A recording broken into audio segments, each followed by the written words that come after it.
ఇక తెలంగాణ సీఎం రేవంత్ రెడ్డి ఢిల్లీ పర్యటనలో కొత్త మంత్రులకు శాఖల కేటాయింపుల్లో స్పష్టత వచ్చినట్లయితే తెలుస్తోంది. మొత్తానికి మరి ఆయన దగ్గర ఉన్న శాఖల్ని ఇస్తారా లేదా కొత్త పోర్ట్ఫోలియోలు ప్రకటిస్తారా?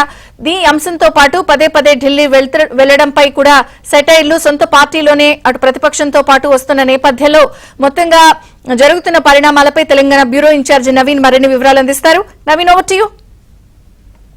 ఇటు తెలంగాణ రాష్ట్రానికి సంబంధించినటువంటి అన్ని నిర్ణయాలు కూడా ఢిల్లీ కేంద్రంగానే వెలువడతాయి. ఎందుకంటే కాంగ్రెస్ ప్రభుత్వం తెలంగాణలో అధికారంలో ఉంది కాబట్టి, కాంగ్రెస్ అధిష్టానం ఢిల్లీలో ఉంటుంది కాబట్టి, సో ఢిల్లీ సూచనల మేరకే, ఢిల్లీ ఆదేశాల మేరకే, ఏఐసిసి పెద్దల ఆశీస్సుల మేరకే ఇక్కడ నిర్ణయాలన్నీ కూడా జరుగుతూ ఉంటాయి.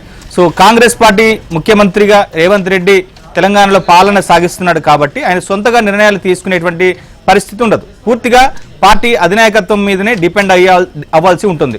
ఇది సాధారణంగా అన్ని జాతీయ పార్టీల్లో కొనసాగించేటువంటి సాంప్రదాయమే. అయితే రేవంత్ రెడ్డి ముఖ్యమంత్రిగా డిసెంబర్ 7, 2023 ప్రమాణ స్వీకారం చేశారు. సో అప్పటి నుంచి ఇప్పటి వరకు అంటే ఈ 17 నెలల కాలంలో దాదాపుగా 45 సార్లు ముఖ్యమంత్రి రేవంత్ రెడ్డి ఢిల్లీ చుట్టూ ప్రదక్షిణలు చేశారు. సో దాంట్లో కొన్ని ఇటు పాలనాపరమైనటువంటి నిర్ణయాల కోసం, ఇటు నీతి ఆయోగ్ సమావేశం కోసం అయితేనేమి, లేకుంటే కేంద్ర ప్రభుత్వ పెద్దలని కలవడం కోసం అయితేనేమి, మరోవైపు ప్రధానమంత్రి నరేంద్ర మోదీని కలవడం కోసం అయితేనేమి కొన్ని అధికారిక కార్యక్రమాల్లో పాల్గొన్నప్పటికీ కూడా ఇటు రాష్ట్ర స్థాయిలో తీసుకోవాల్సినటువంటి నిర్ణయాలు, అది మంత్రివర్గ విస్తరణే కావచ్చు, లేదంటే శాఖల కూర్పే కావచ్చు, లేదా పార్టీకి సంబంధించినటువంటి నిర్ణయాలు కావచ్చు. సో దాంట్లో పిసిసి కార్యవర్గం కానీ ఇంకా ఇతరత్ర ఏ నిర్ణయమైనా కానీ ఖచ్చితంగా ముఖ్యమంత్రి రేవంత్ రెడ్డి 3-4 రోజుల పాటు ఢిల్లీలో ఉంటూ కాంగ్రెస్ అధిష్టాన పెద్దల్ని కలిసిన తర్వాత వాళ్ళ నిర్ణయాల మేరకు మాత్రమే ఇక్కడికి వచ్చి ఆయన వాటిని అమలు చేయాల్సినటువంటి పరిస్థితి కనిపిస్తుంది. సరే, ముఖ్యమంత్రిగా ఉన్నటువంటి వ్యక్తి అంటే ఒక జాతీయ స్థాయిలో జాతీయ పార్టీలో పనిచేస్తున్నటువంటి ముఖ్యమంత్రి పార్టీ పెద్దల ఆదేశాల మేరకు లేదా వాళ్ళని కన్విన్స్ చేయడం కోసం లేదా వాళ్ళ ఆదేశాలను ఫాలో కావాలని ఖచ్చితంగా పార్టీ అధిష్టానాన్ని కలవక తప్పదు. కానీ ఇన్ని స్థాయిలో అంటే దాదాపుగా 45 సార్లు ఢిల్లీ చుట్టూ ముఖ్యమంత్రి చక్కర్లు కొట్టడం అనేటువంటిది ఏదో ప్రతిపక్షాలు చేస్తున్నటువంటి విమర్శలు కాదు, సొంత పార్టీలోనే ఒకంత అసంతృప్తి వ్యక్తమవుతున్నటువంటి పరిస్థితి ఉంది.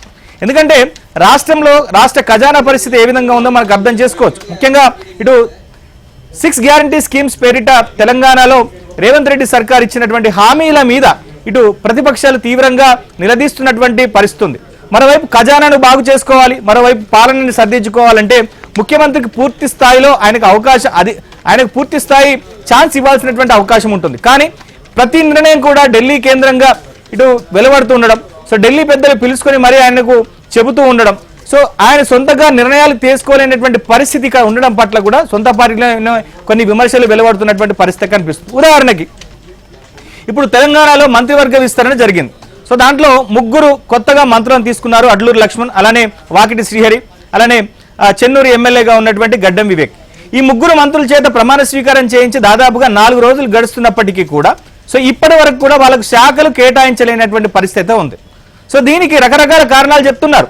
సో ఢిల్లీ ఇక్కడ ముఖ్యంగా ఉత్తమ్ కుమార్ రెడ్డిని ఆల్రెడీ ఢిల్లీకి పిలిపించుకున్నారు. మరోవైపు బట్టి విక్రమార్క ఉప ముఖ్యమంత్రి బట్టి విక్రమార్కతో ఆల్రెడీ చర్చలు సంప్రదింపులు జరుపుతున్నారు.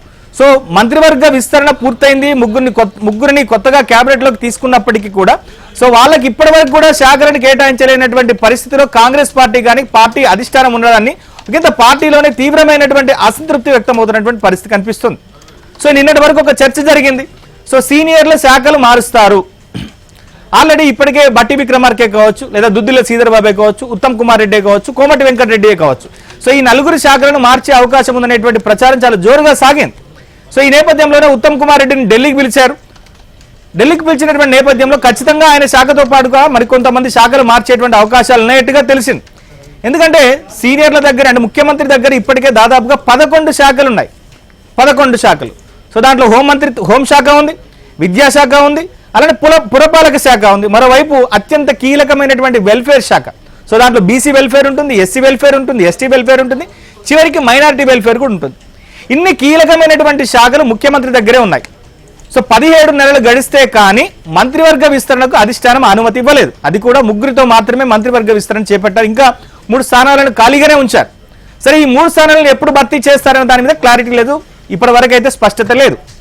అయితే ఈ విస్తరణ చేసినటువంటి 3 కూడా వాళ్ళకి ఇవ్వాల్సిన పోర్ట్ఫోలియోల విషయంలో కూడా చాలా గందరగోళం, సందిగ్ధత ఉంది. సో దీన్ని పూరించడానికి కూడా ముఖ్యమంత్రి మళ్ళీ ఢిల్లీకి పిలవాల్సినటువంటి పరిస్థితి ఏర్పడింది. సో ఇప్పటి వరకు అసలు ఢిల్లీలో ఏం జరిగింది? గడిచిన 3 రోజులుగా ముఖ్యమంత్రి ఢిల్లీలోనే ఉన్నారు. సో ఆయన మంత్రివర్గ విస్తరణ కూర్పుతో పాటు శాఖల కేటాయింపుతో పాటుగా అనేక అంశాల మీద పార్టీ పెద్దలతో చర్చలు జరిపానని చెప్పారు. సో ఆయన ఇవాళ హైదరాబాద్కు బయలుదేరితే ముందర కొన్ని కామెంట్స్ చేశారు.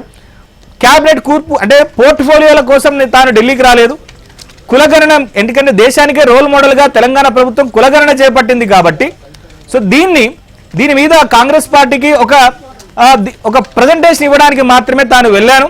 మరోవైపు త్వరలో తెలంగాణలో ఒక 4 బహిరంగ సభలకు కాంగ్రెస్ అధిష్టానం ప్లాన్ చేస్తుంది. కులగణన విషయంలో కావచ్చు, ఎస్సీ వర్గీకరణ విషయంలో కావచ్చు, లేదా సామాజిక న్యాయాన్ని తెలంగాణలో ఏ విధంగా ఇంప్లిమెంట్ చేస్తున్నామో చెప్పడం కోసం అని చెప్పేసి రేవంత్ రెడ్డి చెప్పారు. కానీ దాని వెనుక జరుగుతున్నటువంటి అనేక పర్యటనలు కానీ, ఢిల్లీలో జరుగుతున్నటువంటి నిర్ణయాలు కానీ, ఇవన్నీ కూడా పూర్తిగా రేవంత్ రెడ్డి స్పీడ్కు బ్రేకులు వేసేటువంటి ప్రయత్నాలుగానే కనిపిస్తుంది.